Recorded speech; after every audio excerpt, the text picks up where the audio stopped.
Dalmia cement प्रस्तुत करते हैं 15 अगस्त 15 कहानियां।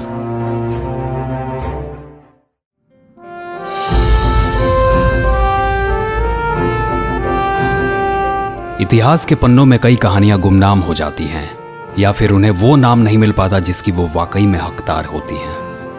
आज की कहानी है चंपारण के राजकुमार शुक्ल की। महात्मा गांधी के त्याग और संघर्ष को कौन नहीं जानता, और कौन नहीं जानता 1917 के उनके चंपारण सत्याग्रह को। मगर कम ही लोग जानते हैं कि गांधी जी को चंपारण तक लाने वाले राजकुमार शुक्ल थे।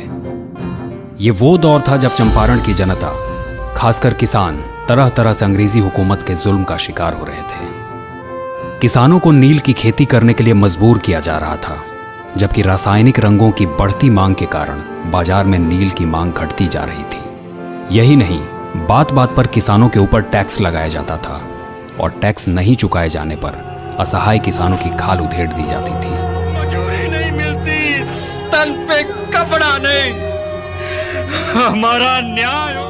अंग्रेज सरकार हमसे बेगार तो लेती ही है, हम पर मन चाहे टैक्स भी लगाए जाते हैं। इस जुल्म को देखकर राजकुमार शुक्ल अंदर ही अंदर घुट रहे थे।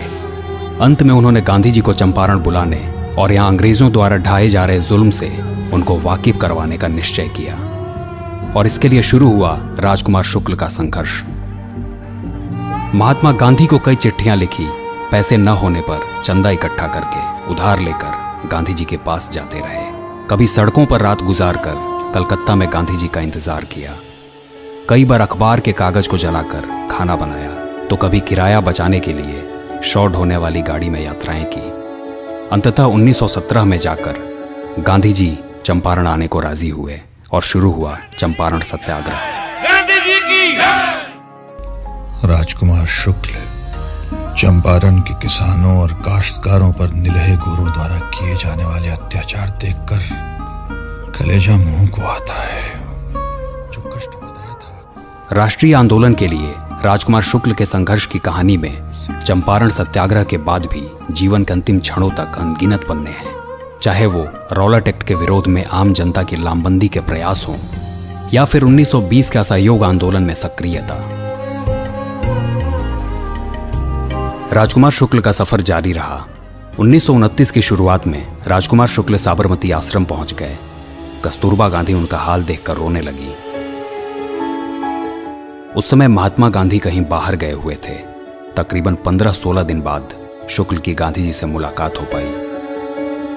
साबरमती से लौटकर राजकुमार शुक्ल अपने गांव नहीं गए, बल्कि उस घर में रहने चले गए जहां चंपारण सत्याग्रह के दौरान महात्मा गांधी रहे थे।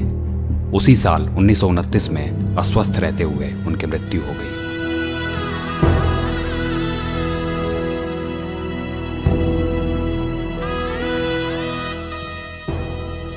राजकुमार शुक्ल को इतिहास के पन्नों में चाहे जितनी भी जगह मिली हो, मगर जब भी गांधी जी और चंपारण सत्याग्रह की बात चलेगी, आम जनता के लिए किए गए शुक्ल के त्याग और संघर्ष खुद ब खुद अपनी जगह तलाश लेंगे।